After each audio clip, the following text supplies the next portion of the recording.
بالله السميع العليم من الشيطان الرجيم بسم الله الرحمن الرحيم يا أيها الذين آمنوا اتقوا الله حق تقاته ولا تموتن إلا وأنتم مسلمون يا أيها الناس اتقوا ربكم الذي خلقكم من نفس واحدة وخلق منها زوجها وبث منهما رجالا كثيرا ونساء واتقوا الله الذي تساءلون به والأرحام إن الله كان عليكم رقيبا يا أيها الذين آمنوا اتقوا الله وقولوا قولا سديدا يصلح لكم أعمالكم ويغفر لكم ذنوبكم ومن يطع الله ورسوله فقد فاز فوزا عظيما قال الله تبارك وتعالى في القرآن المجيد والفرقان الحميد أعوذ بالله من الشيطان الرجيم بسم الله الرحمن الرحيم تقدم الله على المؤمنين بعثه رسولا من أنفسهم يتلو عليهم آياته ويزكيهم ويعلمهم الكتاب والحكمة وإن كانوا من قبل لفي ضلال مبين وقال إن الذين يؤذون الله ورسوله لعنهم الله في الدنيا والآخرة وأعد لهم عذابا عظيما. محترم حاضرین جمعہ عزیز ماؤں سورہ مسئلہ کے بعد سورہ آل عمران کی ایک آیت اور سورۃ الاحزاب کی ایک آیت آپ کے سامنے پیش کی گئی. پہلی آیت میں اللہ رب العالمین نے نبی کریم صلی اللہ علیہ وسلم کی بعثت کو اپنا عظیم ترین احسان قرار دیا اور اسی ضمن میں نبی کریم صلی اللہ علیہ وسلم کے اوپر بحیثیت نبی بحیثیت رسول کیا ذمہ داریاں تھیں، آپ کے کیا فرائض تھے، اسے بیان کیا ہے. اللہ تعالیٰ نے ارشاد فرمایا کہ لقد من اللہ علی المؤمنین اذ بعث فیہم رسولا من انفسہم یتلو علیہم آیاتہ، کہ نبی اللہ رب العالمین نے مومنوں پر احسان کیا ہے. اللہ تعالیٰ کا اس انداز میں تذکرہ کرنا کہ اللہ تعالیٰ نے مومنوں پر احسان کیا ہے، آگے بیان ہونے والے احسان کا اور آگے بیان ہونے والی نعمت کی قدر و قیمت کی طرف اشارہ کرتا ہے. اس لیے کہ انسانی زندگی میں اللہ رب العالمین کی طرف سے ایک مسلمان کو، ایک مومن کو بہت ساری نعمتیں حاصل ہوتی ہیں. آدمی جس قدر غور کرتا جائے، آدمی جس قدر تدبر کرتا جائے، جس قدر سوچتا جائے تو اسے قدم قدم پر اللہ تعالیٰ کی نعمتوں کا احساس ہوگا. آدمی کو صحیح سالم جسم دیا، صحت مندی دی، تندرستی دی. آدمی کو اللہ رب العالمین نے عقل و شعور دیا. آدمی کو اللہ رب العالمین نے والدین دیے، صحیح سالم ہاتھ پاؤں دیے، پیر دیے، آنکھیں دی، کان دیے، دل دیا. الغرض جسم کے اندر بھی بہت ساری نعمتیں ہیں اور ان نعمتوں کی اہمیت کا احساس اس وقت ہوتا ہے جب آدمی کسی حادثے کی وجہ سے یا کسی بیماری کی وجہ سے اپنے بدن کو، اپنے بدن کے کسی عضو کو یا اپنے بدن کے کسی حصے کو استعمال کے لائق نہیں سمجھتا. وہاں پر انسان اپنی ضروریات کی تکمیل کے لیے یا اپنے مسائل کے حل کے لیے دوسرے انسانوں کا محتاج ہو جاتا ہے. اگر پیر زخمی ہو جائے تو آدمی چلنے پھرنے سے معذور ہو جاتا ہے. اگر ہاتھ زخمی ہو جائے تو آدمی کام کاج کے سلسلے میں لوگوں کا محتاج ہو جاتا ہے. اگر آدمی کا کان جو اللہ رب العالمین نے قوت سماعت دی ہے اس کا وہ اللہ رب العالمین چھین لے یا وہ کمزور ہو جائے تو آدمی لوگوں کی باتوں کو صحیح طرح سے سننے کے لیے آلات کا محتاج ہو جاتا ہے. اگر آدمی کی قوت بصارت بینائی کمزور ہو جائے تو آدمی دیگر ذرائع سے اپنی ضروریات کی تکمیل کے سلسلے میں اپنے آپ کو بے بس لاچار محتاج سمجھتا ہے. اور اس وقت آدمی کو اللہ رب العالمین کی نعمتوں کا شدید احساس ہوتا ہے کہ اللہ تعالیٰ نے بدن کے اندر جو صحیح سالم اور درست اعضاء دیے ہیں یہ اللہ تعالیٰ کی کس قدر بڑی نعمت ہے. کچھ دنوں کی محتاجگی میں، کچھ دنوں تک آدمی جب دوسروں کا محتاج ہوتا ہے تو سخت پریشانی میں اس کی زندگی آ جاتی ہے، اس کو بڑی کٹھنائی محسوس ہوتی ہے. وہ اپنے کام کاج کے سلسلے میں ہر وقت لوگوں کا محتاج اور ضرورت مند ہوتا ہے. جب تک لوگ تعاون نہ کریں، جب تک لوگ سہارا نہ دیں تو آدمی نہ صحیح طرح سے چل سکتا ہے، نہ اپنے کام کاج کر سکتا ہے، نہ صحیح طرح سے دیکھ سکتا ہے. الغرض جسم کے اندر کہنے کا مطلب بہت ساری نعمتیں ہیں. اور اسی طریقے سے اپنے سماج اور معاشرے پر نظر ڈالیں تو والدین کی صورت میں، اولاد کی صورت میں، دیگر رشتہ داروں کی صورت میں، گھر بار کی صورت میں، ذریعہ معاش کی صورت میں اللہ رب العالمین نے بے شمار احسانات کیے ہیں. لیکن کسی نعمت کو عطا کرنے کے بعد یا کسی بھی احسان کو کرنے کے بعد اللہ تعالیٰ نے مومنوں کے تعلق سے کہیں پر بھی یہ نہیں کہا کہ اللہ تعالیٰ نے مومنوں پر اس طرح سے احسان کیا کہ انہیں اچھا بدن دیا. اللہ تعالیٰ نے کسی مسلمان کو اچھے والدین دے کر اس پر احسان کیا ہے. اللہ تعالیٰ نے کسی کو صحیح سالم اعضاء و دیکھ کر اس پر احسان کیا. ایسا کہیں پر بھی احسان کا تذکرہ نہیں ملے گا. لیکن یہاں پر اللہ رب العالمین نے بطور خاص یہ بتایا کہ لقد من اللہ علی المؤمنین، کہ تحقیق کہ اللہ تعالیٰ نے مومنوں کا احسان کیا ہے. نعمتوں تو بہت ساری تھی، لیکن بطور خاص صرف اور صرف ایک نعمت کے حوالے سے بیان کیا کہ اس نعمت کی اہمیت اس قدر ہے اور اس نعمت کی قدر قیمت اتنی زیادہ ہے کہ اس کو بطور احسان ذکر کرنا مناسب سمجھا گیا. ویسے آدمی کے بدن میں، آدمی کے رشتہ داروں کی صورت میں، سماج اور معاشرے میں دیگر متعلقین کی صورت میں، زندگی کی دوسری ضروریات اور لوازمات کی صورت میں بھی ایسے احسانات ہیں کہ جس کی اہمیت آدمی کو لازمی طور پر محسوس ہوتی ہے. لیکن یہاں پر نبی کریم صلی اللہ علیہ وسلم کی بعثت کو، آپ صلی اللہ علیہ وسلم کا رسول بنایا جانا، آپ صلی اللہ علیہ وسلم کا نبی بنایا جانا، نبی بنا کر اللہ کے رسول صلی اللہ علیہ وسلم کو لوگوں کے درمیان مبعوث کیا جانا اور آپ صلی اللہ علیہ وسلم کا اپنی ذمہ داریوں کا کما حق ادا کرنا اللہ تعالیٰ کا عظیم ترین احسان ہے. اسی لیے فرمایا کہ لقد من اللہ علی المؤمنین، کہ اللہ تعالیٰ نے مومنوں پر واقعی بہت بڑا احسان کیا ہے کہ بعث فیہم رسولا من انفسہم، کہ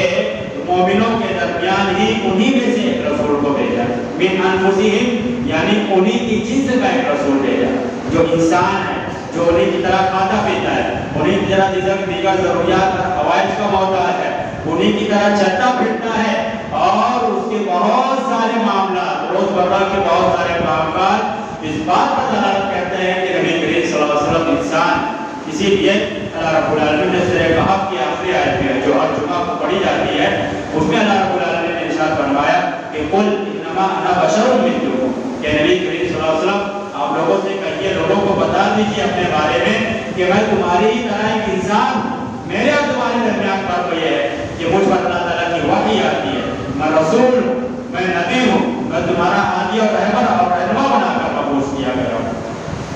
اسی طریقے سے کفار مکہ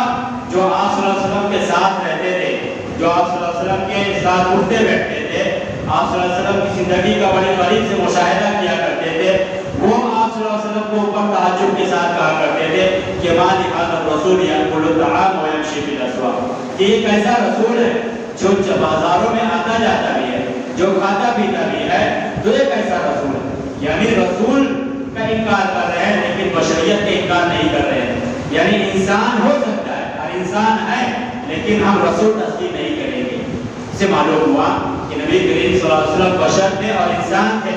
اور جو لوگ آپ صلی اللہ علیہ وسلم کو نور کہتے ہیں، جو لوگ آپ صلی اللہ علیہ وسلم کو انسان، آپ صلی اللہ علیہ وسلم کے بشر ہونے کا انکار کرتے ہیں، تو انہیں معلوم ہونا چاہیے کہ اللہ رب العالمین نے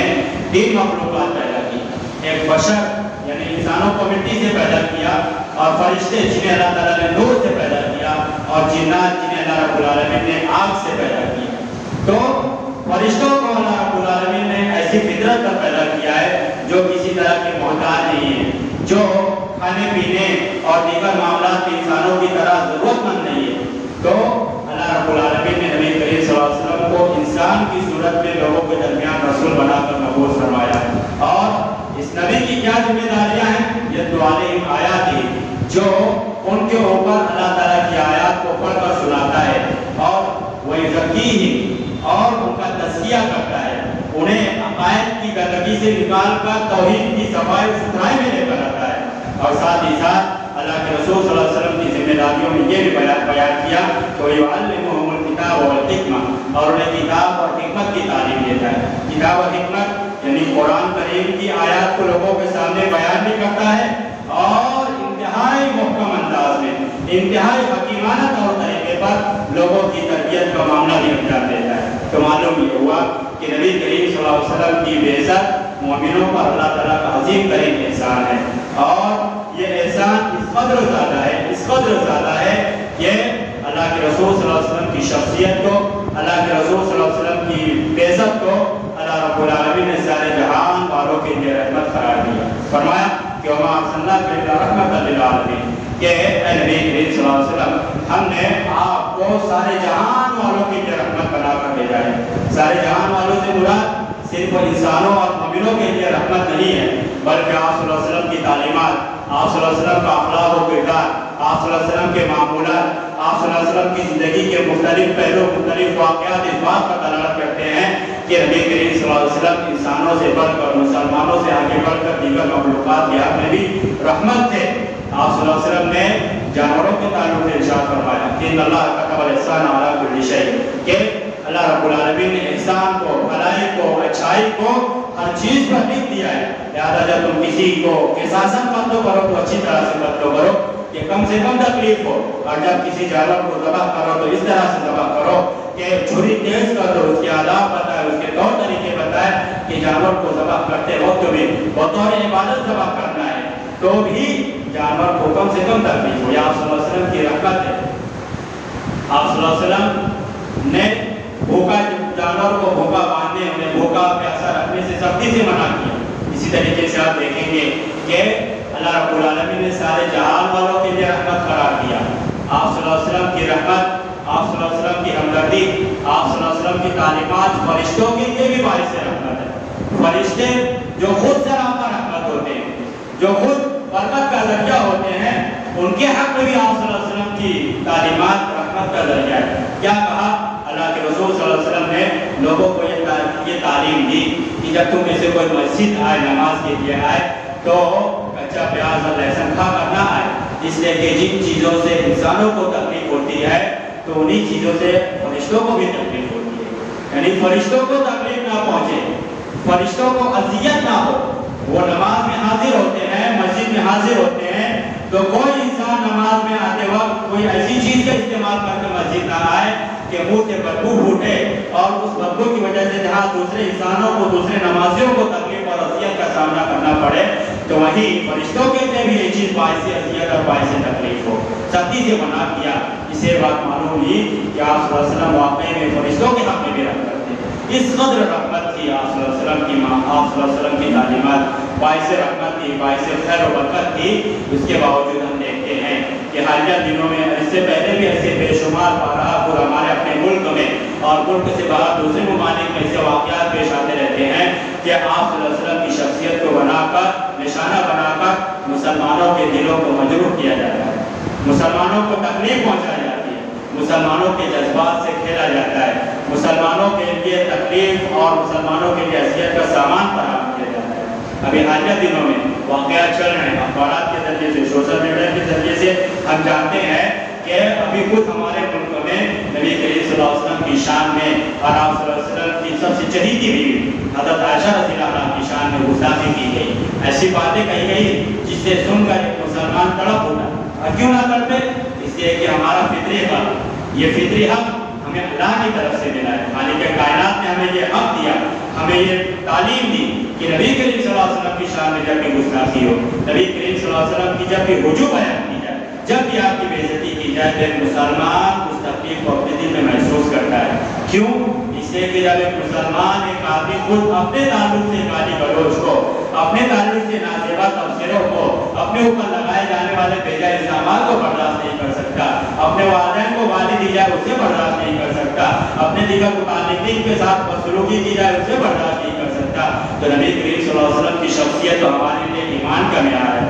نبی کریم صلی اللہ علیہ وسلم کی شخصیت ہمارے لیے سب سے زیادہ محبت کے لائق ہے اللہ رب العالمین کے بعد۔ اللہ رب العالمین، اللہ کے رسول صلی اللہ علیہ وسلم نے ایمان کی تکمیل کا سب سے لازمی اور ضروری چیز اسی کو قرار دیا کہ مسلمان کے نزدیک، ایک مومن کے نزدیک آپ صلی اللہ علیہ وسلم سب سے زیادہ محبوب قرار دیا۔ فرمایا کہ تم میں سے کوئی شخص اس وقت تک کامل مومن نہیں ہو سکتا جب تک میں، یعنی میری ذات، میری شخصیت اس کے نزدیک اس کے والدین سے زیادہ محبوب اور اس کی اولاد سے زیادہ محبوب اور اس کے دیگر تمام جہان والوں سے زیادہ محبوب نہ بن جاؤں۔ حضرت عمر رضی اللہ عنہ کا واقعہ بڑا مشہور ہے کہ حضرت عمر رضی اللہ عنہ ایک مرتبہ صلی اللہ علیہ وسلم کے ساتھ چل رہے تھے تو حضرت عمر نے کہا کہ اللہ کے رسول صلی اللہ علیہ وسلم، آپ میرے نزدیک سب سے زیادہ محبوب ہیں سوائے میری جان کے۔ اللہ کے رسول صلی اللہ علیہ وسلم نے فوراً روکا کہ عمر، بات ابھی بنی نہیں ہے، ایمان ابھی مکمل نہیں ہوا ہے، یہاں تک کہ میں تمہارے نزدیک تمہاری جان سے بھی زیادہ محبوب نہ بن جاؤں۔ فوراً حضرت عمر رضی اللہ عنہ نے جواب دیا کہ اب آپ میری جان سے بھی زیادہ محبوب ہیں۔ تو آپ صلی اللہ علیہ وسلم نے حوصلہ افزائی کی، کہا کہ اب ایمان مکمل ہو، یعنی ہمارے ایمان کی تکمیل اور بہت ساری قرآن حدیث کی نصوص کی روشنی میں کہا جائے کہ ہماری ہمیشہ ہمیشہ زندگی کی کامیابی کا معیار یہی ہے کہ ہم اللہ کے رسول صلی اللہ علیہ وسلم سے سب سے زیادہ محبت کرنے والے ہوں، اور جب بھی آپ صلی اللہ علیہ وسلم کی شان شان میں گستاخی کی جائے، جبکہ آپ کی بے عزتی کی جائے، آپ کے تعلق سے بے جا الزامات لگائے جائے، آپ کی شخصیت پر بے جا نازیبہ تبصرے کیے جائیں، تو ہم اس تکلیف کو محسوس کریں گے۔ اگر کوئی اسے جرم سمجھتا ہے تو جرم سمجھے، ہم اس جرم کو بار بار کریں گے، اس لیے کہ ہمارا فطری حق ہے، ہمارا شرعی حق ہے، ہمارا اخلاقی حق ہے، اور ہمارے ایمان کا، ہمارے اسلامی تعلیمات کا سب سے لازمی اور اولین تقاضا ہے کہ ہم آپ صلی اللہ علیہ وسلم کو سب سے زیادہ محبوب سمجھیں۔ اس لیے کہ نبی کریم صلی اللہ علیہ وسلم کی شخصیت ایک مسلمان کے نزدیک اس لیے سب سے زیادہ محبت کے لائق ہے کہ آپ صلی اللہ علیہ وسلم کے احسانات سب سے زیادہ ہیں، تعلیمات کی شکل میں، شرعی احکامات کی صورت میں آپ صلی اللہ علیہ وسلم کے احسانات سب سے زیادہ ہیں، حتیٰ کہ کسی والدین نے اپنی اولاد کے اوپر اتنے احسانات نہیں کیے جتنے احسانات نبی کریم صلی اللہ علیہ وسلم نے اپنی امت کے اوپر کیے۔ حضرت عائشہ رضی اللہ عنہا فرماتی ہیں، صحیح ابن حبان کی روایت ہے کہ ایک مرتبہ نبی کریم صلی اللہ علیہ وسلم نے میرے لیے دعا کی، اللہ مغفر لی عائشہ، کہ اللہ عائشہ کو بخش دے، عائشہ کی مغفرت فرما۔ حضرت عائشہ رضی اللہ عنہا دعا کے بعد نبی کریم صلی اللہ علیہ وسلم سے پوچھتی ہے، خوشی کا اظہار کرتی ہے کہ کیا آپ نے میرے لیے دعا کی؟ تو نبی کریم صلی اللہ علیہ وسلم کہتے ہیں کہ کیوں نہیں، میں اپنی امت کے لیے ہر نماز کے بعد یہ دعا کرتا ہوں، اپنی امت کی خیر خواہی، اپنی امت کے گناہوں کی بخشش، اپنی امت کے تعلق سے اللہ تعالیٰ سے میں ہر نماز کے بعد دعا کرتا ہوں۔ اندازہ لگائیے نبی کریم صلی اللہ علیہ وسلم ہر نماز کے بعد اپنی امت کے تعلق سے دعا کر رہے ہیں۔ کیا ہم خود اپنے لیے ہر نماز کے بعد دعا کرتے ہیں؟ کیا ہم بحیثیت والدین ہر نماز کے بعد اپنی اولاد کے لیے دعا کرتے ہیں؟ کیا ہمارے والدین بحیثیت والدین ہم ان کی اولاد ہیں، کیا ہمارے حق میں ہر والدین اپنی اولاد کے لیے اتنی دعا کرتے ہیں ہر نماز کے بعد؟ نہیں کرتے، لیکن نبی کریم صلی اللہ علیہ وسلم ہر نماز کے بعد دعا کر رہے ہیں۔ یہ آپ کی امت کے ساتھ خیر خواہی، امت کے ساتھ لگاؤ، امت کے ساتھ آپ صلی اللہ علیہ وسلم کا درد جھلک رہا ہے کہ آپ اپنی امت کے کس قدر فکر مند تھے، اس قدر احسانات کہ قدم قدم پر آپ صلی اللہ علیہ وسلم کی تعلیمات کو جس قدر اختیار کیا جائے گا تو دنیا اور آخرت کی بھلائیوں کی طرف قدم اٹھے گا، دنیا اور آخرت کی سعادتیں حاصل ہوگی، دنیا اور آخرت کی کامیابی کی ضمانت پختہ ہوتی جائے گی۔ اس سے معلوم ہوا کہ جہاں جس طریقے سے آپ صلی اللہ علیہ وسلم کے احسانات ہمارے اوپر سب سے زیادہ ہیں، اسی اعتبار سے ہمارے لیے سب سے محبوب شخصیت، سب سے زیادہ محبت کے لائق شخصیت اللہ رب العالمین کے بعد نبی کریم صلی اللہ علیہ وسلم کی شخصیت ہے۔ اور ہم بحیثیت مسلمان اسلامی تعلیمات کی روشنی میں یہ کہتے ہیں کہ آپ صلی اللہ علیہ وسلم کی شان میں معمولی سی گستاخی بھی، معمولی سی بدسلوکی بھی ہمارے لیے ناقابل برداشت ہے۔ جان کی بات آئے کہ جان دیں گے، اولاد کی بات آئے کہ اولاد دیں گے، سب کچھ قربان کر دیں گے، لیکن ایک مسلمان کبھی نبی کریم صلی اللہ علیہ وسلم کی شخصیت پر نازیبہ تبصرہ کیا جائے اور اس کے بعد مسلمان خاموش رہے، اسے معمولی سمجھ کر نظر انداز کر دے، اسے اہم نہ سمجھے، اس کے اوپر اپنے دلوں میں ٹھیس اور درد کو محسوس نہ کرے، ایسا آدمی نہیں ہو سکتا۔ اسلامی شریعت نے مختلف جرائم کے سلسلے میں جو سزائیں بیان کی ہیں، تو نبی کریم صلی اللہ علیہ وسلم کی شان میں گستاخی کرنے والوں کے لیے پہلی اور آخری سزا اسلامی تعلیمات یہ بیان کرتی ہے کہ اس کا اٹل فیصلہ، اس کا آخری اور قطعی فیصلہ یہ ہے کہ اس کو قتل کر دیا جائے، اسے زندہ رہنے کا حق نہیں، اس لیے کہ وہ لوگ جو آپ صلی اللہ علیہ وسلم سے عداوت میں، آپ صلی اللہ علیہ وسلم سے دشمنی میں، آپ صلی اللہ علیہ وسلم سے حسد اور جلن میں آپ کو گرفتار کیا کرتے ہیں، انہیں معلوم نہیں ہے،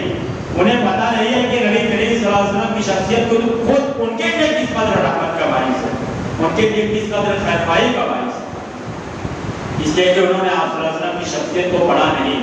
آپ صلی اللہ علیہ وسلم کے بعد ایسے واقعات کو جان لیا اور اس کے اوپر انگلی اٹھانے لگے، اس کے اوپر تبصرے کرنے لگے، اسے اپنی ذہانت اور اپنا کمال سمجھنے لگے، اسے بہادری سمجھتے ہیں، یہ بزدلی، یہ ہر درجہ ناانصافی ہے، سب سے بڑی ناانصافی ہے کہ آپ صلی اللہ علیہ وسلم کے تعلق سے جھوٹ کہا جائے، اور اگر بات سچ بھی ہو تو حسد اور جلن میں اس کو اس انداز میں بیان کیا جاتا ہے کہ جس سے بدسلوکی کا پہلو نکلتا ہے، تو بھی نبی کریم صلی اللہ علیہ وسلم کی شان میں گستاخی ہے اور اس کی سزا قتل کے علاوہ کچھ اور نہیں ہے۔ نبی کریم صلی اللہ علیہ وسلم نے خود اپنی زندگی میں ایسے لوگوں کو ایسی سزائیں دی، بد دعائیں دی۔ نبی کریم صلی اللہ علیہ وسلم کی شخصیت باعث رحمت تھی، اس کے باوجود جب بھی آپ صلی اللہ علیہ وسلم کی شان میں گستاخی کرنے والوں نے اپنے زبان کو لگام نہیں دی تو اللہ کے رسول صلی اللہ علیہ وسلم نے ان کے حق میں بد دعا دی، ان کے اتنے قتل کا فیصلہ کیا، صحابہ کرام کو باقاعدہ فوج کی شکل میں منصوبہ بندی کے ساتھ بھیجا کہ جاؤ ایسے شخص کو قتل کر کے آؤ جو میری شان میں گستاخیاں کرتا ہے۔ کعب بن اشرف یہودی کا واقعہ بڑا مشہور ہے، صحیح بخاری کی روایت ہے کہ نبی کریم صلی اللہ علیہ وسلم کی شان میں مسلسل گستاخیاں کیا کرتا تھا، نبی کریم صلی اللہ علیہ وسلم کی حجوم بیان کرتا، آپ کی بے عزتی کرتا، صحابہ کرام کے دلوں کو چھلنی کر دیا کرتا تھا۔ لیکن اس کا معاملہ جب حد سے آگے بڑھ گیا تو نبی کریم صلی اللہ علیہ وسلم نے صحابہ کرام کے سامنے کہا کہ کون اس کو جا کر قتل کرے گا؟ محمد بن مسلمہ کھڑے ہوئے کہ اللہ کے رسول صلی اللہ علیہ وسلم میں جا کر اسے قتل کروں گا، ہم اسے قتل کرنا چاہتے ہیں۔ صحابہ کرام کا حوصلہ دیکھیے کہ اللہ کے رسول کے دشمن سے بدلہ لینے کی بات آئی، فوراً کھڑے ہوئے۔ آپ صلی اللہ علیہ وسلم نے کہا کہ جاؤ اسے قتل کر کے آؤ، اور اس کے بعد انہوں نے منصوبہ بندی اس طرح سے اختیار کی کہ ان کے ساتھ ایک اور شخص کو لیا، ابو نائلہ کو، جو خود کعب بن اشرف کا بھائی رضائی بھائی، اور 2 افراد کو لیا، اور اس کے بعد وہ پہلے کعب بن اشرف کے پاس گئے اور کہنے لگے کہ کعب بن اشرف، یہ محمد صلی اللہ علیہ وسلم ہم سے بار بار صدقات و خیرات کا مطالبہ کرتے رہتے ہیں، تو میں تمہارے پاس کچھ سا 2 سا غلہ کھجور بطور قرض لینے کے لیے آیا ہوں۔ تو اس نے کہا کہ ٹھیک ہے، میں تمہیں بطور قرض کچھ کھجوریں جتنی تم چاہتے ہو دیتا ہوں، لیکن گروی میں کیا رکھو گے؟ تو اس نے گروی میں ان سے کہا کہ تم اپنی عورتوں کو، وہ عورتوں کا بڑا اسیر تھا، اس نے کہا کہ عورتوں کو تمہارے میرے پاس گروی رکھو۔ انہوں نے کہا کہ یہ اچھی بات نہیں ہوگی، اس لیے کہ تم تو عرب کے بڑے حسین و جمیل ہو، تم تو بڑے با اثر ہو۔ ان کی شان میں، اس کی شان میں اسے چڑھانے کے لیے انہوں نے کچھ چھوٹی تعریف کی، کہا کہ ہماری عورتیں تمہارے لائق کہاں؟ اس نے کہا کہ ٹھیک ہے کہ تمہاری اولادوں کو گروی رکھو۔ انہوں نے کہا کہ یہ بھی ٹھیک نہیں ہوگا، اس لیے کہ اگر ہماری اولاد کو گروی رکھ دوں تو پھر کل ہمارے مرنے کے بعد ہماری اولاد کو تانا دیا جائے گا کہ 7 اوساق کے تمہیں گروی رکھا گیا۔ پھر انہوں نے خود کہا کہ ایسا کرتے ہیں کہ ہم کچھ ہتھیار تمہارے پاس بطور گروی رکھ دیتے ہیں۔ وہ اس پر راضی ہو گئے، معاملہ طے ہو گیا۔ بعد میں آنے کی بعد میں ملاقات کا وعدہ کر کے چلے گئے اور اپنے دیگر ساتھیوں کے ساتھ رات کے وقت اس کے قلعے میں پہنچے۔ وہ اپنی بیوی کے پاس پوری طرح سے تیار اور رات میں سونے کی تیاری تھی کہ محمد بن مسلمہ نے اسے آواز دی، اور جب آواز دینے کے بعد وہ آنے لگا تو اس کی بیوی نے کہا کہ اتنی رات کو کہاں جاتے ہو؟ وہ کہنے لگا کہ یہ تو محمد بن مسلمہ ہے اور ان کے ساتھ تو ابو نائلہ ہیں جو میرے رضائی بھائی ہیں، کسی طرح کا خطرہ، کسی طرح کے اندیشہ فکر کرنے کی کوئی بات نہیں ہے۔ اس نے کہا کہ مجھے اس پکار سے، اس آواز سے خون ٹپکنے کی خوب محسوس ہوتی ہے۔ چنانچہ وہ چادر لپیٹے ہوئے جب باہر آیا تو محمد بن مسلمہ نے آگے بڑھ کر اس خوشبو میں معطر تھا، انہوں نے کہا کہ کتنی اچھی خوشبو استعمال کرتے ہو، ایسی خوشبو میں نے آج تک نہیں سنی۔ وہ تعریف میں بہنے لگا تو انہوں نے کہا کہ کیا تمہارے خوشبو سننے کا موقع دو گے؟ اس نے کہا کہ کیوں نہیں، میرے پاس ایسی عورتیں رہتی ہیں جو ہمیشہ فکر میں ڈوبی رہتی ہیں۔ چنانچہ محمد بن مسلمہ نے پہلے سے اپنے ساتھیوں کو بتا دیا کہ جب میں اس کی خوشبو سننے کے لیے اس کا سر پکڑوں اور تمہیں محسوس ہو جائے کہ میں اس کے سر کو پوری طرح سے قبضے میں لے چکا ہوں تو فوراً معاف کر دیں۔ چنانچہ ایسا ہی ہوا اور انہوں نے اس خوشبو کو سونگا، ان کے ساتھیوں نے خوشبو کو سونگا۔ محمد بن مسلمہ کہتے ہیں کہ ایک بار اور خوشبو سونگنے کا موقع دیا جائے۔ وہ خوش ہو گئے، اس نے کہا کہ کیوں نہیں۔ اس نے اپنا سر جھکایا، انہوں نے اس کے بالوں کو پوری طرح سے قبضے میں لیا اور ان کے ساتھیوں نے اس کا وار کیا، اس کا کام تمام کیا۔ نبی کریم صلی اللہ علیہ وسلم کے پاس آ کر پورا معاملہ بیان کیا۔ نبی کریم صلی اللہ علیہ وسلم نے اپنی شان میں گستاخی کرنے والوں کے قتل کے لیے خود دیتے، خود سزا مقرر کی۔ اس سے معلوم ہوا کہ نبی کریم صلی اللہ علیہ وسلم کی شان میں گستاخی کی قطعی اور آخری سزا اسلام یہ بیان کرتا ہے کہ اس کا وہ قتل کا مستحق ہے۔ اسی طریقے سے ابو لہب کا بیٹا عتبہ، بعض روایات میں لہب کا نام آیا، وہ شام کے کسی سفر پر جانے لگے تو اس نے اپنے باپ سے کہا کہ میں ایک مرتبہ جا کر محمد صلی اللہ علیہ وسلم کی شان میں کچھ گستاخیاں کر کے کچھ گالیاں دے کر آتا ہوں، ہم سفر پر جا رہے ہیں۔ چنانچہ یہ محمد صلی اللہ علیہ وسلم نبی کریم صلی اللہ علیہ وسلم کی طرف آیا اور آپ کی بے عزتی کی، آپ کو گالیاں دی. نبی کریم صلی اللہ علیہ وسلم نے بد دعا دے دی کہ اللہ اس کے اوپر اپنے کتوں میں سے کسی کتے کو مسلط کر دے. اس نے اپنے باپ کے پاس آ کر بیان کیا کہ میں نے محمد صلی اللہ علیہ وسلم کی شان میں گستاخیاں کی، بے عزتی کی، تو انہوں نے مجھے ایسی ایسی بد دعا دے دی. اس کا باپ فکر مند ہو گیا، کہنے لگا کہ مجھے اس بات کا خدشہ ہے کہ وہ اس کی بد دعا رہنا نہیں جائے گی، اس کی بد دعا تیرے ہاتھ میں قبول ہو گئی. اور ایسا ہی ہوا. چنانچہ جب وہ شام کے سفر پر پہنچے اور وہاں پر ایک عبادت خانے کے باہر انہوں نے پڑاؤ ڈالا تو ابو لہب نے اپنے ساتھیوں سے کہہ دیا کہ دیکھو ایسا ایسا معاملہ کل پیش آیا ہے، محمد صلی اللہ علیہ وسلم نے میرے بیٹے کو بد دعا دے دی ہے اور مجھے اس کی جان کا شدید خطرہ ہے. تو ایسا کرو کہ ساز و سامان کو اس طرح سے رکھو کہ اس کے اندر میرا بیٹا محفوظ ہے اور تم چاروں طرح سے پہرا دیتے رہنا. اور عبادت خانے کے لوگوں نے کہہ دیا تھا کہ دیکھو تم ایسی جگہ پڑاؤ ڈال رہے ہو جہاں پر بھیڑیا اور درندے وغیرہ آتے رہتے ہیں. چنانچہ یہ چیز اس کو لیے اور زیادہ خطرے کا باعث بن گئی. اور ہوا بھی یہی کہ لوگوں کی لاکھ حفاظت کے باوجود، پہرے ڈالنے کے باوجود اللہ رب العالمین نے ایک شیر کو بھیجا. وہ آیا، اس نے تمام لوگوں کو سونگا اور سونگنے کے بعد جب اس شخص کو نہیں پایا جس کے حق میں نبی کریم صلی اللہ علیہ وسلم نے بد دعا کی تھی تو اپنے آپ کو پیچھے کیا. پیچھے کرنے کے بعد چھلانگ لگانے کی پوزیشن میں آیا اور اس نے عتبہ کے اوپر پوری طرح سے حملہ کر کے اسے چیر پھاڑ کرتا تھا. نتیجہ کیا ہوا؟ ہلاک کر دیا گیا. کیا سبب تھا؟ نبی کریم صلی اللہ علیہ وسلم کی شان میں گستاخی، آپ صلی اللہ علیہ وسلم کی بے عزتی. ایسے لوگ تاریخ میں کبھی نہ صحیح سالم رہے نہ محفوظ رہے،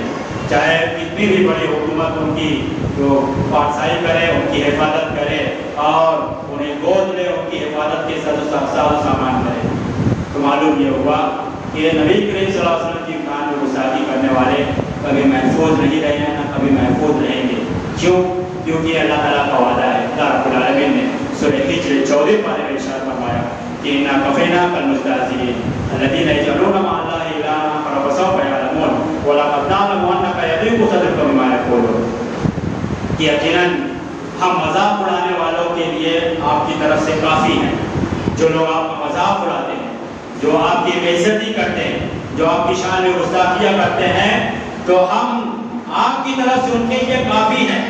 اللہ رب العالمین خود نبی کریم صلی اللہ علیہ وسلم کا بدلہ لینے کی بات کہہ رہا ہے. اللہ رب العالمین خود نبی کریم صلی اللہ علیہ وسلم کی شان میں گستاخی کرنے والوں کو سزا دینے کی بات کہہ رہا ہے. اور جب نبی کریم صلی اللہ علیہ وسلم کی شان میں گستاخی کی جاتی ہے تو تاریخ میں ایسے لوگوں کو اللہ رب العالمین سامان عبرت بنا دیتے ہیں.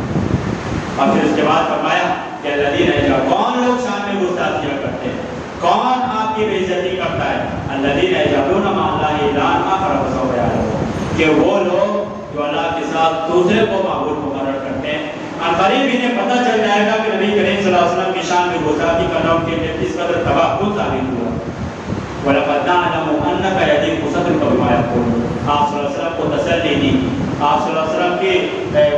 تسلی دیتے ہوئے اللہ رب العالمین نے آپ کو حوصلہ دیا کہ فکر نہ کیجیے، آپ دنیا میں رہے نہ رہے، آپ اس دنیا میں رہے نہ رہے، آپ کی زندگی میں ایسا ہوتا ہے تو ایسے لوگوں کو وہ ان کے انجام کو پہنچانا ہماری ذمہ داری ہے. آپ کی زندگی کے بعد اگر آپ کی شان میں کوئی گستاخی کرے تو ایسے لوگوں کو بھی ہم ان کے انجام تک پہنچا کر رہیں گے. اس سے کہ ہم جانتے ہیں کہ ان کی باتوں سے آپ کی کس قدر تکلیف ہوتی ہے، آپ اپنے سینے میں کس قدر تنگی محسوس کرتے ہیں، ہمیں سب معلوم ہے. یعنی ہمیں پتہ ہے کہ آپ کس قدر تکلیف اور اذیت محسوس کرتے ہیں. لہٰذا فکر نہ کریں، آپ کے دشمنوں سے اور آپ کی شان میں گستاخیاں کرنے والوں سے ہم ضرور بتا دیں گے. اور ایسے لوگوں کے لیے اللہ رب العالمین نے آخرت کا عذاب بھی بیان کیا. ان الذین یؤذون اللہ ورسولہ، یقیناً جو لوگ اللہ اور اس کے رسول کو اذیت دیتے ہیں، لعنہم اللہ فی الدنیا والآخرہ، ان کے اوپر دنیا اور آخرت میں لعنت برستی رہے گی، لعنت ان کا پیچھا کرتے رہے گی. ان کے اوپر لعنت کر دی گئی، وہ لعنت کے مستحق قرار دیے گئے، وہ دنیا اور آخرت دونوں جگہ اللہ کی رحمت سے دور کر دیے گئے. اور اعطى لهم عذابا عظیما، اور اللہ رب العالمین نے ان کے لیے بہت بڑا عذاب تیار کر رکھا ہے. اس صورت میں جہنم کی آگ کی صورت میں اللہ رب العالمین نے سب سے بھیانک عذاب، والعذاب الآخرۃ اکبر، آخرت کا عذاب تو سب سے بڑا ہے. اور یہ اللہ رب العالمین نے ان لوگوں کے لیے جو اللہ اور اس کے رسول کو اذیت دیتے ہیں. ابو لہب کا کیا انجام ہوا؟ آپ کی دعوتی زندگی کے شروع میں اس نے آپ کی سخت مخالفت کی، آپ کی بے عزتی کی، آپ کا چچا ہونے کے باوجود اللہ رب العالمین نے اسے سامان عبرت بنا دیا۔ قرآن کریم کی شکل میں جو قیامت تک زندہ رہنے والا اللہ رب العالمین کا معجزہ ہے، اس کے اندر بددعائیہ کلمات وارد کر دیے گئے۔ جب جب یہ کتاب پڑھی جائے گی، جب جب سورہ لحق پڑھی جائے گی، بددعا گناہ کو پڑھتی رہے گی، وہ اللہ کی رحمت سے اسی قدر دور کیا جائے گا اور سزا کا اسی قدر مستحق قرار دیا جائے گا۔ معلوم یہ ہوا کہ اللہ رب العالمین نے ایسے لوگوں کے لیے لعنت کا بھی انتظام کر رکھا ہے۔ ایسے لوگوں پر فرشتے، مومنین اور مسلمان اور اللہ رب العالمین خود لعنت بھیجتا ہے۔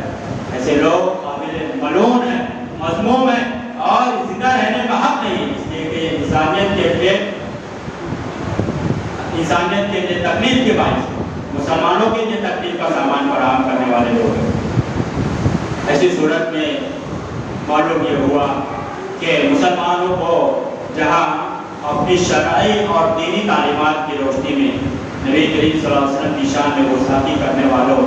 کے تعلق سے کیا موقف اختیار کرنا ہے، اس لیے کہ ایک طرف ہمارے لیے سب سے محبوب شخصیت کے طور پر نبی کریم صلی اللہ علیہ وسلم کی شخصیت ہے،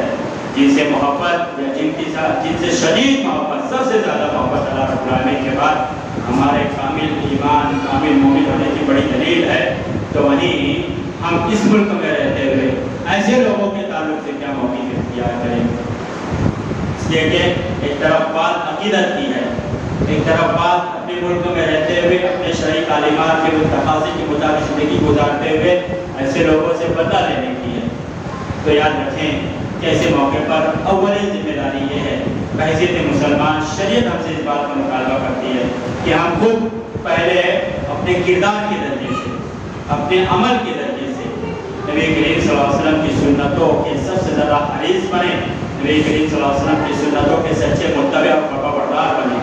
اس لیے کہ یہ آپ صلی اللہ علیہ وسلم کے وہ حقوق جو ہمارے اوپر عائد ہوتے ہیں، یہ پہلا حق ہے کہ جہاں آپ صلی اللہ علیہ وسلم کی رسالت پر ایمان رہے، رسول مانے، نبی مانے، تو وہیں رسول ماننے کے بعد ہماری رسالت کے حوالے سے یہ ذمہ داریاں بنتی ہیں کہ ہم آپ کے سچے متبع بنیں،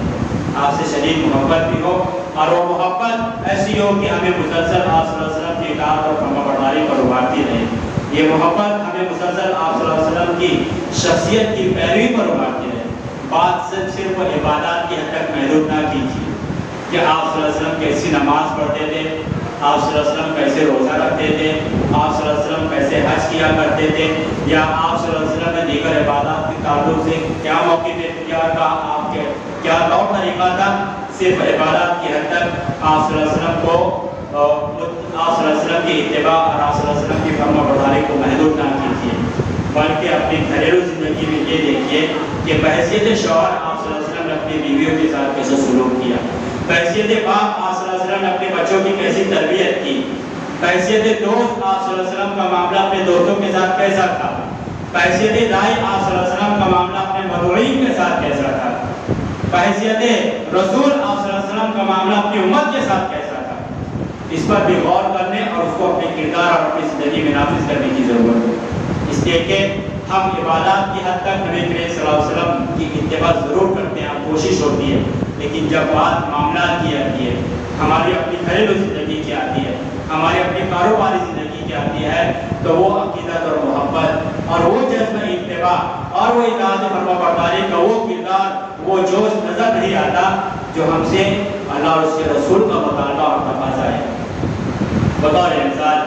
ایک نمونہ، نبی کریم صلی اللہ علیہ وسلم نے لوگوں کو تعلیم دی، تجارت اور کاروبار کرنے والوں کو کہ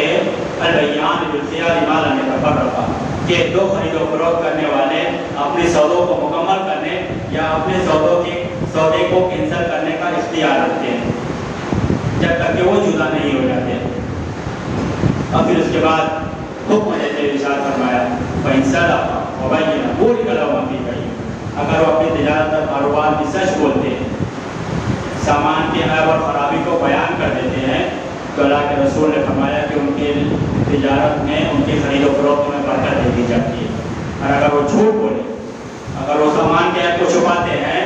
تو برکت اٹھا لی جاتی ہے، برکت مٹا دی جاتی ہے۔ یہ تجارت ذریعہ معاش اور کاروباری زندگی کے تعلق سے نبی کریم صلی اللہ علیہ وسلم کی ایک حدیث بڑی مشہور ہے. ہم کتنا اس کے اوپر عمل کرتے ہیں یا اس پر ہمارا کتنا یقین ہے, کتنا اعتماد ہے کہ اگر سچ بولیں گے تو برکت ہوگی, سچ بولیں گے تو اللہ رب العالمین برکت بھی دے گا اور بے میں خیر اور برکت بھی ہوگی, اور اگر جھوٹ بولیں گے تو برکت مٹا دی جائے گی. نبی کریم صلی اللہ علیہ وسلم کی باتوں پر کم, دیگر تجار اور دیگر کاروبار کرنے والوں کے تجربے اور ان کی باتوں پر زیادہ بھروسہ ہے. جھوٹ بولو, ایسے کرو, باتیں ایسے کرنے کا, سامان گھر کو چھپانا ہے تو گاہک کے سامنے ایسے انداز میں بات کرو تو سامان جلدی بکے گا, زیادہ بکے گا. اور ہمیں بھروسہ آ گیا, اس نے ہمیں رہنمائی کی, ہمیں آئیڈیا دیا اور ہم اس کے بھروسے پر, اس کے تجربات پر ہم نے توکل کرتے ہوئے اسی انداز میں کاروبار کرنا شروع کر دیا. نبی کریم صلی اللہ علیہ وسلم کی بات پر ہمیں بھروسہ نہیں, یقین نہیں, یہ یقین بڑی نعمت ہے. اللہ رب العالمین نے سورہ مائدہ میں ارشاد فرمایا کیا بحکم الجاہلیت یبغون, کیا یہ لوگ جاہلیت کا فیصلہ چاہتے ہیں. ومن احسن من اللہ حکما لقوم یوقنون, اور یقین کرنے والوں کے لیے سب سے بہترین فیصلہ, سب سے اچھا فیصلہ اللہ کا ہے, اللہ کے علاوہ کسی اور کا نہیں. اللہ کا فیصلہ یہ ہے, اللہ کا حکم یہ ہے, اللہ کے رسول صلی اللہ علیہ وسلم کی تعلیم یہ ہے کہ ایسے ایسے کاروبار کیے جائے, لیکن یقین نہیں, یہ جاہلیت ہے. اسلامی شریعت کے احکامات کے خلاف, ہر وہ چیز جو اسلام کے خلاف جاتی ہے, اسلام کے خلاف لے کر جاتی ہے, اسلام کے خلاف رہنمائی کرتی ہے, وہ جاہلیت ہے. ہم جاہلیت کے مطابق اسلام کے خلاف تجارت اور کاروبار کرنا زیادہ پسند کرتے ہیں اور اس پر زیادہ اعتماد اور بھروسہ بھی کرتے ہیں. نبی کریم صلی اللہ علیہ وسلم کی باتوں پر بھروسہ نہیں ہے, اس لیے کہ سچ بولیں گے, سامان کا ایڈ لوگوں کے سامنے آ گیا تو اور خریدیں گے. سامان کا بکوانا, تجارت اور کاروبار میں برکت دینا, یہ ہمارے تجربے اور ہمارے اختیار کردہ طریقے پر منحصر نہیں, یہ معاملہ اللہ کی طرف کا ہے. اسی طریقے سے یہ تو ایک مثال لگی کہ عبادات کے دائرے سے باہر نکلے تو نبی کریم صلی اللہ علیہ وسلم کی شخصیت اس قدر محبوب اور اس قدر لائق اتباع ہم نہیں سمجھتے جو ہونا چاہیے. جب ایسا ہوگا تو ہمیں نبی کریم صلی اللہ علیہ وسلم کی شخصیت, آپ صلی اللہ علیہ وسلم کے کردار کو لوگوں کے سامنے بیان کرنے کا بہت سارا موقع آتا ہے. ہماری دکان پر کوئی غیر مسلم گاہک آیا, ہم نے شریعت کے مطابق کاروبار کیا, اس کے ساتھ بات چیت کی, وہ سوال کر بیٹھا کہ تم ایسا کیوں کرتے ہو. ہم بتائیں گے یہی کہ ہمارے نبی کا یہ حکم. اگر اس کے تعلق, اس کے ذہن میں نبی کریم صلی اللہ علیہ وسلم کے تعلق سے کوئی غلط فہمی ہوگی, کسی بات کو لے کر کچھ متنفر کرنے والی سوچ اور فکر ہوگی, وہ دور ہو جائے گی. کہنے کا مطلب یہ کہ اگر ہم عبادات کے دائرے سے نکل کر زندگی کے تمام شعبوں میں, زندگی کے تمام معاملات میں نبی کریم صلی اللہ علیہ وسلم کی شخصیت کو سب سے زیادہ محبوب سمجھتے ہوئے, سب سے زیادہ لائق اتباع سمجھتے ہوئے, سب سے زیادہ مفید اور نفع بخش سمجھتے ہوئے اختیار کر لیں تو ہمارے بہت سارے برادران وطن کے ذہن و دماغ میں اسلام کے تعلق سے, اسلامی تعلیمات کے سلسلے میں, نبی کریم صلی اللہ علیہ وسلم کی سیرت کے تعلق سے, نبی کریم صلی اللہ علیہ وسلم کی شخصیت کے تعلق سے, آپ صلی اللہ علیہ وسلم کی زندگی کے بعض واقعات کے حوالے سے جو غلط فہمیاں ہیں وہ کافی حد تک دور ہو جائیں. اور بہت ممکن ہے کہ بعض مرتبہ ہمارا یہی کردار کو اسلام کے قریب کرنے اور اللہ کی توفیق اور اس کا فضل رہا تو اسلام قبول کرنے پر ہمارا کر سکتا ہے. یہ ہمارے لیے صدقہ اجازت کی صورت میں ایک بڑا اجر و ثواب کا ذخیرہ ہوگا. تو موجودہ حالات میں ہمارے لیے ضروری ہے کہ ہم نبی کریم صلی اللہ علیہ وسلم کی شخصیت کو لائق اتباع صرف عبادات کے باب میں نہ سمجھیں بلکہ زندگی کے تمام معاملات میں سمجھیں کہ نبی کریم صلی اللہ علیہ وسلم نے کیا ایسا حکم دیا ہے, ہمیں ٹھیک نہیں ویسے ہی کرنا ہے. جیسے ہماری کوشش ہوتی ہے کہ ہم ٹھیک نبی کریم صلی اللہ علیہ وسلم کی سنت کے مطابق نماز پڑھیں اور آپ صلی اللہ علیہ وسلم کی سنت کے مطابق نماز پڑھیں تاکہ لوگوں کو بھی معلوم ہو کہ نبی کریم صلی اللہ علیہ وسلم کی سنت کا طریقہ یہ ہے, نماز کا صحیح طریقہ یہ ہے. تو وہی تجارت اور کاروبار ہے, شادی بیاہ ہے اور موت میت ہے, اور اسی طریقے سے زندگی کے وہ بہت سارے معاملات جہاں پر نبی کریم صلی اللہ علیہ وسلم کی سنت سنتوں کی مخالفت بھی ہوتی ہے اور رسم و رواج کے نام پر بہت ساری شرعی مخالفات انجام دی جاتی ہے، وہاں پر اگر ہم نبی کریم صلی اللہ علیہ وسلم کی اتباع کو اہمیت دیں اور اسے اختیار کریں تو نبی کریم صلی اللہ علیہ وسلم کی سیرت کو عام کرنے کا بہت سارا موقع آ جائے گا۔ اسی طریقے سے ایک اور اہم ذمہ داری موجودہ حالات میں ہمارے لیے یہ ہے کہ نبی کریم صلی اللہ علیہ وسلم کی وہ تعلیمات یا آپ صلی اللہ علیہ وسلم کی سیرت کے وہ واقعات جو مسلمانوں سے ہٹ کر غیر مسلموں سے وابستہ ہیں، یہودیوں اہل کتاب کفار اور مشرکین سے وابستہ ہیں، اور وہاں پر آپ صلی اللہ علیہ وسلم کا کردار، آپ صلی اللہ علیہ وسلم کی سچائی، آپ صلی اللہ علیہ وسلم کی امانت داری، آپ صلی اللہ علیہ وسلم کی خیرخواہی اور غیر مسلمین اور مسلمانوں اور مومنوں کو چھوڑ کر دیگر لوگوں کے حق میں آپ صلی اللہ علیہ وسلم کس قدر خیرخواہ تھے، کس قدر باعث رحمت تھے، کس قدر باعث برکت تھے، اور آپ صلی اللہ علیہ وسلم کے فیصلے کس قدر محکمانہ ہیں، اس کو چھوٹے چھوٹے مضامین کی شکل میں، واقعات کی صورت میں اور سوشل میڈیا کے ذریعے سے اور دیگر ذرائع سے دوسروں تک پہنچانے کی ضرورت ہے۔ بات صرف اردو زبان کی نہیں بلکہ اس ملک کی دیگر زبانوں میں اگر ہم سوشل میڈیا کے ذریعے سے ایسے واقعات کو اجاگر کریں، نمایاں کریں اور کسی نہ کسی صورت میں یہ بات غیروں تک پہنچتی ہے، وہ نبی کریم صلی اللہ علیہ وسلم کے واقعات کو پڑھتے ہیں، آپ صلی اللہ علیہ وسلم کا کردار ان کے سامنے ہوگا، آپ صلی اللہ علیہ وسلم کی امانت داری، آپ صلی اللہ علیہ وسلم کی دیانت داری، آپ صلی اللہ علیہ وسلم کی خیرخواہی، آپ صلی اللہ علیہ وسلم کی تعلیمات، دنیا اور آخرت میں اس کا فائدہ جب لوگوں کے سامنے آئے گا تو بڑی حد تک نبی کریم صلی اللہ علیہ وسلم کے تعلق سے اسلام کے سلسلے میں، مسلمانوں کے سلسلے میں جو جھوٹے پروپیگنڈے بیان کیے جاتے ہیں اور نفرت کا ماحول بنایا جا رہا ہے اور مسلسل مسلمانوں کے پاس دینی معاملات کو لے کر نشانہ بنانے، مسلمانوں کو ہراساں کرنے، مسلمانوں کی ارادوں کو مضبوط کمزور کرنے اور مسلمانوں کے حوصلوں کو پست کرنے کی کوششیں ہو رہی ہے، مسلمانوں کو ذہنی طور پر، نفسیاتی طور پر بالکل مفلوج بنا دینے کی جو کوششیں ہو رہی ہے، تو یہ تمام چیزیں ہمارے لیے بڑی حد تک طاقت اور قوت کا ذریعہ ہوگی اور کسی نہ کسی صورت میں کوئی نہ کوئی غیر مسلم، کوئی نہ کوئی برادر وطن ہمارے لیے اس اعتبار سے ہمارے تعلق سے پھیلائی جانے والی غلط فہمیوں پر روک لگے گی جو ہمارے لیے اس ملک میں رہتے ہوئے اسلام اور نبی کریم صلی اللہ علیہ وسلم کی شخصیت کے حوالے سے نقصان کا باعث ہے اور ہمارے لیے تکلیف کا سامان بنتی ہے۔ اسی طریقے سے ایک اور چیز جو نبی کریم صلی اللہ علیہ وسلم کے سلسلے میں ہمارے لیے ضروری ہے وہ یہ کہ ہم نبی کریم صلی اللہ علیہ وسلم کی شخصیت کے وہ واقعات، وہ معاملات، وہ باتیں جو ہمارے بچوں کی تربیت سے تعلق رکھتی ہے، ہمارے بچوں کو ذہنی طور پر تیار کیا جائے، انہیں بتایا جائے، اس لیے کہ آج مسلمانوں کا ایک بڑا طبقہ دنیاوی تعلیم کے نام پر کالج اور یونیورسٹیوں کا جو رخ کر رہا ہے تو وہ اسلام کی مبادیات، نبی کریم صلی اللہ علیہ وسلم کی سیرت اور بہت سارے ایسی چیزوں سے ناواقف ہوتا ہے، اور جب غیر مسلموں کی طرف سے اعتراض کیا جاتا ہے وہ اس کا دفاع کرے نہ کرے، اس کا جواب دے نہ دے، لیکن ان کے ذہن و دماغ میں ایک بات یہ بیٹھتی چلی جاتی ہے کہ ان لوگوں کے سوالات صحیح ہیں۔ مثال کے طور پر حضرت عائشہ رضی اللہ عنہا کے ساتھ آپ صلی اللہ علیہ وسلم کو نکاح کو لے کر جہاں غیر مسلم دنیا بہت سارا اعتراض کرتی ہے، انہیں اس کی حقیقت اور اس کے فوائد کا علم نہیں، وہیں بعض مسلمان بھی اس بہکاوے میں آنے لگتے ہیں، وہ سوچ اور فکر میں ڈوب جاتے ہیں کہ آخر اس کا کیا جواب دیا جائے۔ تو جب بچپن سے ہمارے بچوں کی ایسی تربیت ہوگی، نبی کریم صلی اللہ علیہ وسلم کی سیرت کے ایسے واقعات ہمارے بچوں کو ازبر کرائے جائیں، انہیں بتایا جائے کہ آپ صلی اللہ علیہ وسلم کی زندگی کا ہر معاملہ اللہ کی طرف سے ہوتا تھا۔ نبی کریم صلی اللہ علیہ وسلم نے حضرت عائشہ سے نکاح کیا تو جو لوگ اعتراض کرتے ہیں کم عمری کو لے کر، تو انہیں یہ سوچنا چاہیے کیا یہ نکاح